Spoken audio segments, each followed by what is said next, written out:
بسم الله الرحمن الرحيم. ألف لام ميم. تلك آيات الكتاب الحكيم هدى ورحمة للمحسنين الذين يقيمون الصلاة ويؤتون الزكاة وهم بالآخرة هم يوقنون أولئك على هدى من ربهم وأولئك هم المفلحون. ومن الناس من يشتري لهو الحديث ليضل عن سبيل الله بغير علم ويتخذها هزوا أولئك لهم عذاب مهين. وإذا تتلى عليه آياتنا ولى مستكبرا كأن لم يسمعها كأن في أذنيه وقرا فبشره بعذاب أليم. إن الذين آمنوا وعملوا الصالحات لهم جنات النعيم خالدين فيها وعد الله حقا وهو العزيز الحكيم. خلق السماوات بغير عمد ترونها وألقى في الأرض رواسي أن تميد بكم وبث فيها من كل دابة وأنزلنا من السماء ماء فأنبتنا فيها من كل زوج كريم. هذا خلق الله فأروني ماذا خلق الذين من دونه بل الظالمون في ضلال مبين. ولقد آتينا لقمان الحكمة أن اشكر لله ومن يشكر فإنما يشكر لنفسه ومن كفر فإن الله غني حميد.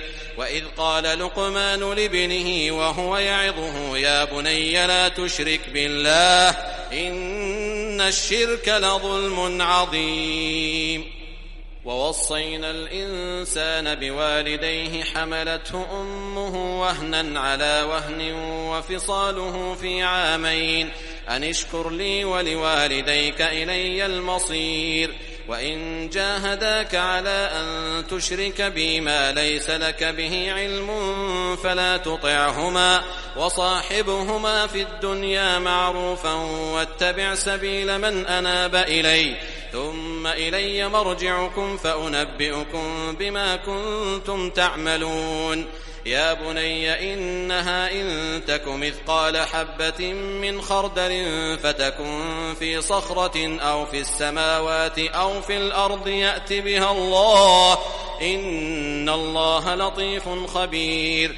يا بني أقم الصلاة وأمر بالمعروف وانه عن المنكر واصبر على ما أصابك إن ذلك من عزم الأمور. ولا تصعر خدك للناس ولا تمش في الأرض مرحا إن الله لا يحب كل مختال فخور. واقصد في مشيك واغضض من صوتك إن أنكر الأصوات لصوت الحمير. ألم تروا أن الله سخر لكم ما في السماوات وما في الأرض وأسبغ عليكم نعمه ظاهرة وباطنة ومن الناس من يجادل في الله بغير علم ولا هدى ولا كتاب منير. وإذا قيل لهم اتبعوا ما أنزل الله قالوا بل نتبع ما وجدنا عليه آباءنا أولو كان الشيطان يدعوهم إلى عذاب السعير. ومن يسلم وجهه إلى الله وهو محسن فقد استمسك بالعروة الوثقى وإلى الله عاقبة الأمور. ومن كفر فلا يحزنك كفره إلينا مرجعهم فننبئهم بما عملوا إن الله عليم بذات الصدور. نمتعهم قليلا ثم نضطرهم إلى عذاب غليظ.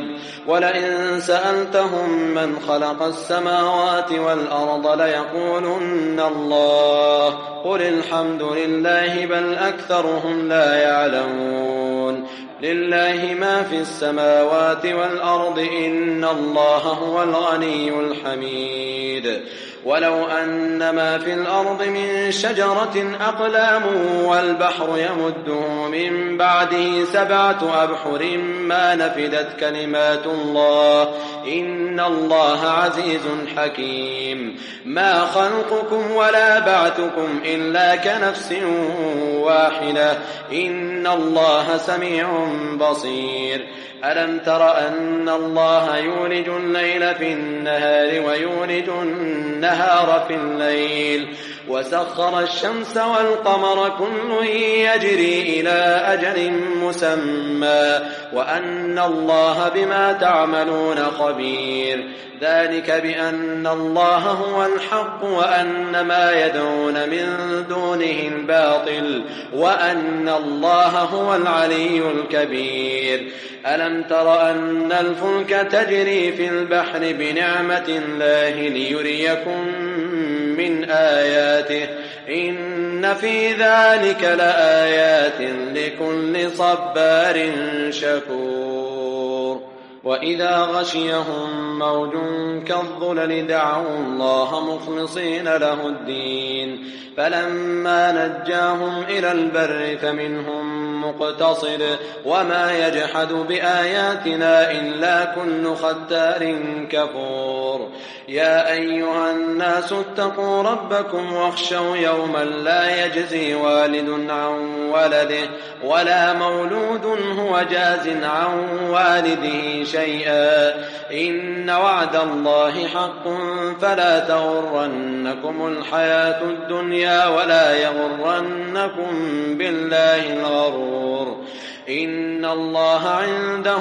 علم الساعة وينزل الغيث ويعلم ما في الأرحام وما تدري نفس ماذا تكسب غدا وما تدري نفس بأي أرض تموت إن الله عليم خبير